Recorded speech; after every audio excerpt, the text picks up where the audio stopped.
सुप्रभात बच्चों। आज हम हिंदी रचना में पाठ 3 शब्द विचार पढ़ेंगे। आप भी अपनी रचना पुस्तक में पाठ 3 निकालिए तथा आज की दिनांक डालिए। बच्चों, इस तस्वीर को देखिए। यहाँ रोहन शुभम को पुकार रहा है और उसे खाना खाने के लिए बोल रहा है। इनके मुख से कुछ शब्द उच्चरित हो रहे हैं, जैसे शुभम। इस शब्द में श प्लस उ प्लस ब प्लस अ प्लस म प्लस अ तथा खाना शब्द ख प्लस आ प्लस न प्लस आ ध्वनियों के मेल से बने हैं। सभी शब्दों की रचना एक निश्चित क्रम में ध्वनियों के मेल से होती है और प्रत्येक शब्द का कोई ना कोई अर्थ अवश्य होता है। ध्वनियों के जिस मेल का कोई अर्थ ना हो उसे शब्द नहीं कह सकते।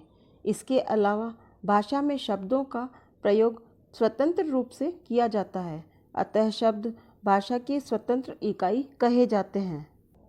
शब्द के बारे में निम्नलिखित बातें ध्यान रखनी चाहिए। शब्द विभिन्न ध्वनियों के मेल से बनते हैं। शब्द का कोई न कोई अर्थ अवश्य होता है। शब्द भाषा के स्वतंत्र रूप हैं, अतः कह सकते हैं विभिन्न ध्वनियों के मेल से बनी सार्थक एवं स्वतंत्र रचना को शब्द कहते हैं। अब हम पढ़ेंगे शब्दों का वर्गीकरण। हिंदी में शब्दों का वर्गीकरण 4 आधारों पर किया जाता है। पहला है स्रोत या उत्पत्ति के आधार पर, दूसरा रचना या बनावट के आधार पर, तीसरा विकार के आधार पर और चौथा अर्थ के आधार पर। सबसे पहले हम पढ़ेंगे स्रोत या उत्पत्ति के आधार पर। किसी चीज का स्रोत वह होता है जहाँ से वह उत्पन्न होती है। शब्दों का स्रोत वह भाषा होती है जिससे वह शब्द निकलकर किसी दूसरी भाषा में जाता है। जो शब्द जिस मूल भाषा से आता है उसी मूल भाषा को उस शब्द की स्रोत भाषा कहा जाता है। स्रोत के आधार पर हिंदी के शब्दों के 4 भेद होते हैं। पहला है तत्सम शब्द।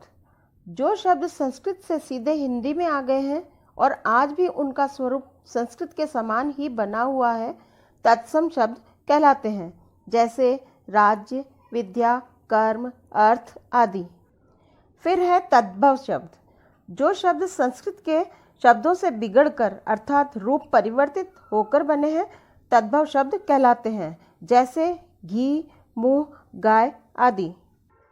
फिर है देशी या देशज शब्द।